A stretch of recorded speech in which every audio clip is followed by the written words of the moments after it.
On this episode of O'Fallon Matters, discover an ancient Indian mound in Danes Park. Meet O'Fallon Superintendent Dr. Bernard Dubray and see how residents are working together to keep O'Fallon streets clean. All this and more coming up on O'Fallon Matters.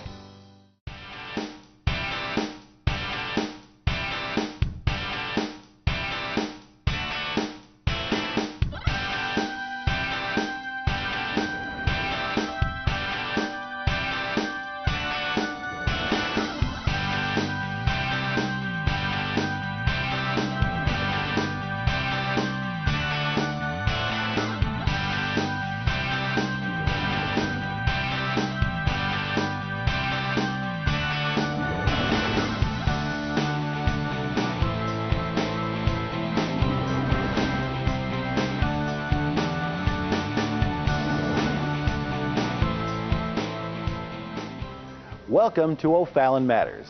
Did you know O'Fallon is one of the safest cities in Missouri? Here's Joe Meyer to tell us why.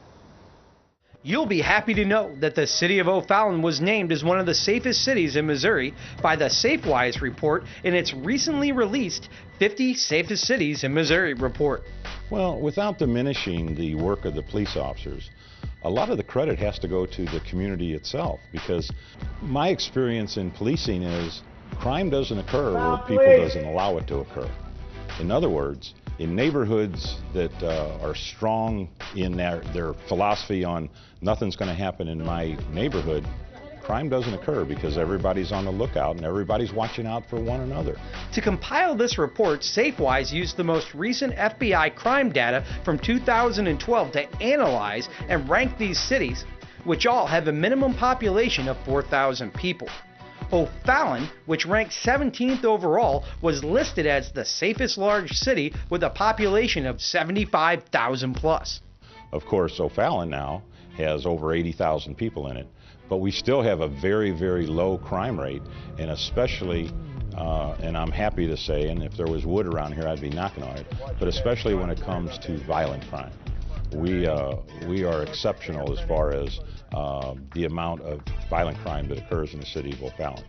The SafeWise report looked at crimes from Part 1 of the FBI Unified Crime Report, which focuses on violent crimes. From there, SafeWise calculated the chance of these crimes happening out of 1,000 in order to level the playing field for cities of varying populations. Here in O'Fallon, we're lucky because residents are always looking out for each other. In fact, you'll have less than 1 in 1,000 chance of falling victim to a violent crime. There has always been a long-standing policy of making public safety a top priority in the city of O'Fallon, and now it's paid off. The City Council has really helped us in that the last few years they have allowed us to increase our staffing of police officers, because you're right, the city of O'Fallon continues to grow, and the sectors that the officers ride, the different sectors, has also expanded south of Interstate 64. If you would like more information on the study, you can go to www.safewise.com. It's always good to know that we have a dedicated police department that is among the finest in the country. And O'Fallon residents can rest easy knowing that our community is a great place to live, work, and play. The conclusion to being the safest city, or one of the safest city, or just being a safe city, is the partnership with the community. Again, I'm not going to diminish, because we are very fortunate here in O'Fallon to have a professional, well-trained and motivated police department full of police officers that really want to do a good job. But we can't do it by ourselves. I know this may sound like a broken record, but without the partnership, without the community not only supporting us and us supporting them, but without their eyes and ears, we wouldn't be a safe city for very long. When St. Charles County is faced with a life-threatening situation, our regional SWAT team is there to respond. OFallonTV's Brett Figgis is here with their story. There's a tense standoff going on just past these trees. The regional SWAT team has been dispatched. Operators secure the perimeter while the sniper team handles overwatch, providing real-time intel to headquarters. Then, they breach the entryway, sweeping from room to room. This was just a test exercise, one of many these officers will perform throughout the year. SWAT stands for Special Weapons and Tactics, and these law enforcement agents are highly trained specialists, called in to deal with dangerous situations throughout the region. The St. Charles County Regional SWAT Team is comprised of several different police departments in St. Charles County to make the team.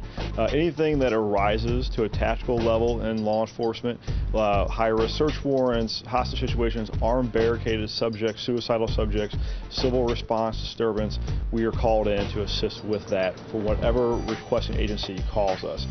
The SWAT team needs to be capable of handling a very diverse group of missions, and they take their training seriously. It's why they're able to safely approach a hostage situation, or make an important shot like this from very far away. But contrary to what TV shows and movies would suggest, most SWAT missions end in a peaceful resolution. Their role, like any other law enforcement agency, is to protect and serve the citizens. A good day for the St. Charles County Regional SWAT Team is when everybody goes home safe. If we're called to whatever it may be, that the SWAT officers and SWAT operators go home safe and we can rectify the situation. Really, it's a kind of an elite position. You become a police officer to help the citizens, and when you become SWAT, it's really basically to augment the police. O'Fallon is proud to support the St. Charles County Regional SWAT Team, and it's a great honor to have officers representing O'Fallon on the team. The advanced training our SWAT team members receive doesn't just make them better officers, it strengthens the entire O'Fallon Police Department. I'm proud to be part of the St. Charles County Regional SWAT Team. One, because it's definitely one of the best group of people in St. Charles County comprising this team. So I'm working with some of the best professional members of law enforcement in the county. Second, I'm able here at O'Fallon to bring back a lot of training and a lot of knowledge to O'Fallon Police Department in and of itself, which allows us in turn to provide the best care and service to the residents of O'Fallon. Perhaps you've noticed a natural mound on the lower level of Dames Park. It's thought that this grassy mound may have a forgotten history. The presence of permanent, non-Native American residents in O'Fallon can be traced back as far as 1796, when Jacob Zumwalt accepted a Spanish land grant. But local archaeologists and historians believe Native Americans may have inhabited this area as early as 8,000 to 12,000 BC. Now, let's fast forward to today. If you drive through Dames Park, eventually you'll run across a strange mound by the lower football fields. This oval-shaped mound is believed to be one of the oldest ancient Native American mounds in North America. Well, we were doing a survey of the Peru Creek. We got a grant from the National Park Service that's administered by the State Historic Preservation Office here in Missouri. And part of that grant was to look for places before all the development, and that was going in. It's back in 1984, I believe, we got the grant. And so we were doing surveys of selected portions along Peru Creek. And we came across this area here and was surveying it, and we looked at it and it was like, wow, this is a mound. And what you find on it are prehistoric artifacts as well, pottery that dates to about 2,000 years ago. So that tells us the mound's probably about 2,000 years old. Recently, O'Fallon's Historic Preservation Commission decided to look into further preservation of this site. Certainly anything historic that involves the city of O'Fallon, the O'Fallon Historic Preservation Commission is obviously going to be interested. So it was a natural thing for us to be drawn to the Indian mounds and try and better understand the history of the mounds and if there's any sort of preservation effort that is required to protect it for future generations. It's believed that this is probably the only intact mound of the late woodland time period still in existence. So that in and of itself makes it quite interesting to be worthy of preserving and studying. Ancient mounds can be seen throughout North America. Each mound served a specific purpose for their people. The mounds at that time were used predominantly for prehistoric burials for the leaders of societies. And the mounds were not only a place that they were buried, but they also served as a place of community pride, just like the arches for us today. Having a mound on near your site reflected how important and influential your village was. So they were usually put in prominent places that you could see, like this spot here on the floodplain of Peru Creek. These earthen structures are the key to unlocking our ancient past. And there could be possible uses for O'Fallon's ancient mound in the near future. These kinds of places are draws from around the world. People in other countries are greatly fascinated by American prehistory. So having something like this is a great asset to the community. The fact that this mound is probably the oldest human site in the city limits of O'Fallon, that almost by definition makes it worthy of understanding and worthy of preservation. So I think O'Fallon has a lot of history, and we're just now beginning to understand it. Keep up with future episodes of O'Fallon Matters to find out about the O'Fallon Historic Commission's plans for the future of O'Fallon's ancient Native American mound. It's time for a break. When we come back, we'll learn how your organization can help keep O'Fallon streets clean. Then we'll catch up with a group who's helping children learn to read with the assistance of some furry companions. Stay with us. You're watching O'Fallon Matters.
Welcome back to O'Fallon Matters.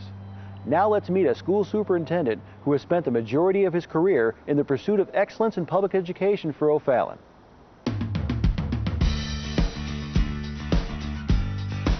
The Fort Zumwalt School District is the 6th largest district in Missouri. Over the past decade, the district has grown to around 19,000 students. There is no one in the community who's accomplished more for public education than Dr. Bernard Dubray. And his distinguished career in Fort Zumwalt makes him one of the longest tenured superintendents in the state. Dubray started his career in the Pattonville School District. Shortly after that, he became a principal in Orchard Farm. And I had the opportunity to follow Larry Doyle, who was with Orchard Farm, and then he became the superintendent in Fort Zumwalt. So in 1982, I had the opportunity to come to Fort Zumwalt. We had about 8,000 students, pretty large district, but not near what we are today, and but had a budget of about $17 million. And I had a chance to learn under Larry, who had been the finance guy there before he became superintendent. And it was just a great opportunity to come to a bigger district and to come to one that was just on the cusp of starting to grow. In 1985, Dr. Dubray took over as superintendent of the Fort Zumwalt School District and has never looked back. Over the years, Dubray oversaw the construction of 8 elementary schools, 2 middle schools, and 4 high schools. And through the growth, Dubray has always kept a steady hand. Plus, he's learned a thing or two along the way. The bigger you get, first of all, the more demands are on your time. They want you to be a community leader, and you have to step up to the plate. You speak to a lot of groups, so there's no doubt in my mind that when I started in 1985 as superintendent, I didn't have near the skill level that I have now, and that's just part of that growing right along with the district. Education has definitely changed throughout the years, and Dr. Dubray has seen it firsthand in Fort Zumwalt. It's so much more complex today, the educational process. You know, when I started, it was pretty much a textbook, a workbook, and a teacher. And now it's a textbook, a workbook, a computer, a software program. The data is unbelievable. What we can do today, the high-stakes testing that goes on, the data we receive, it's a much more scientific approach to education. We can zero in on a group of kids or an individual kid, and we can find out what their problems are. And then it's a question of how do you fix that? All the time spent helping to oversee our children's education has to get tiring after 3 decades on the job. You have to wonder what keeps Dr. Dubray coming back school year after school year. We all do it because it's a little bit of a calling. It's not a job. We get our pay here, but we come back day after day because of what is happening with kids. We think we've made a difference, and I think most of the parents at graduation time feel that way and tell me that as well. So it's the kids. So what does the future hold for Dr. Dubray? I like what I'm doing. I think I'm still making a positive difference. People tell me that. Have fun. And I just kind of take it a day at a time. I do know that at whatever point I decide that it's time to go on. You know, it'll be spending more time with my wife and doing things with grandkids. It takes a strong leader to be responsible for the education of 19,000 students. And Dr. Dubray has continued to make the Fort Zumwalt School District one of the best in the state. In the end, all that's really left to say is, thank you. Local businesses and organizations are making O'Fallon a little better, one street at a time. Let's find out how you can join our Adopt a Street program. Every year, O'Fallon is named one of America's best places to live, and it's easy to understand why.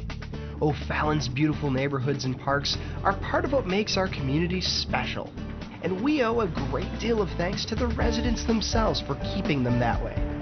Dedicated organizations, groups, and families have joined our popular Adopt a Street program, cleaning up our streets a half-mile at a time. The Adopt a Street program are where we look for O'Fallon volunteers to come in and adopt about a half-a-mile stretch of road that's maintained by the City of O'Fallon to clean up trash in the right-of-way.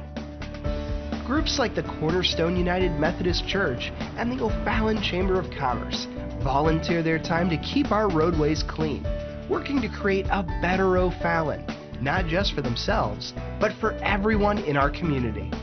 The Adopt a Street program is a wonderful program that we have here in the City of O'Fallon, and it allows groups and organizations an opportunity to clean up our streets and make it look beautiful so that when visitors come in, or even the residents that are already here, we can see what a great city that O'Fallon is. We think that it's important for our organization, as well as any organization, to be good stewards of the community that they live in, and so this is our way of being able to give back. It's easy to join the Adopt a Street program. Here's what you need to do. If you want to join, you can get on the website and get the information through our website, or you can give me a call direct at 636-379-3808. We look forward to working with you.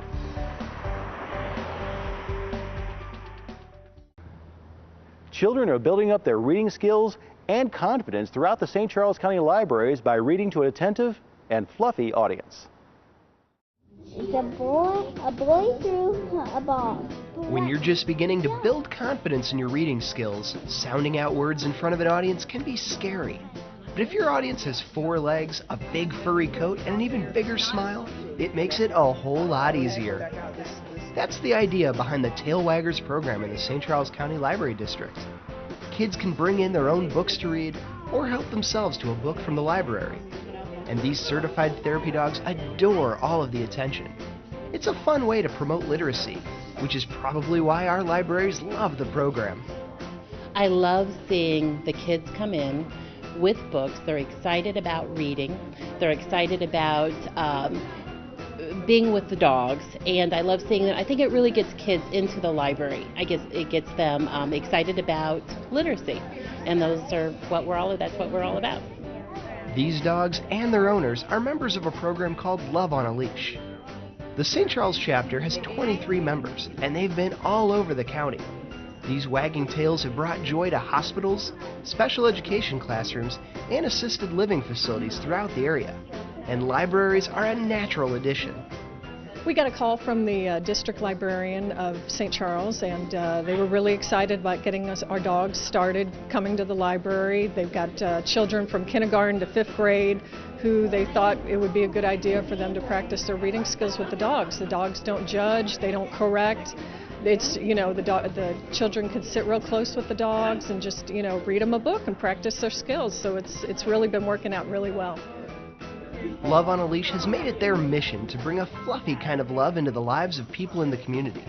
Even though their dogs range from tiny Chihuahuas to enormous Newfoundlands, they all have two things in common: a calm demeanor and endless love for people. This is why their sessions are a great way for younger kids to get introduced to dogs. I think some of the kids, they're not used to being around dogs, and it's just something kind of fun, something new to them. They get to pet the dogs, they get to talk to the dogs. Like I said before, they get to practice their reading skills with them. It's just something new. You don't typically see dogs in libraries or dogs in schools, and so it's just something real fun and different for the kids to do. I can smell the popcorn already. Love on a Leash cycles their way through the county libraries, and they'll be headed to O'Fallon's branches soon. Registration and more info are available at the St. Charles County Library website, youranswerplace.org. If your children would love to read to an attentive dog, this is a can't-miss opportunity. Yeah, it's just so much fun. Even the parents, sometimes if the kids are really concentrated on their reading, the parents will sit and they'll ask questions about the dogs or want to know more about our program. So it's not just for the kids, but the parents as well as older siblings enjoy it too. We hope you enjoyed today's show. If you have a good story idea, let us know. You can email us at OFallonTV@o'fallon.mo.us. Please remember to give back to your community, because O'Fallon matters to all of us.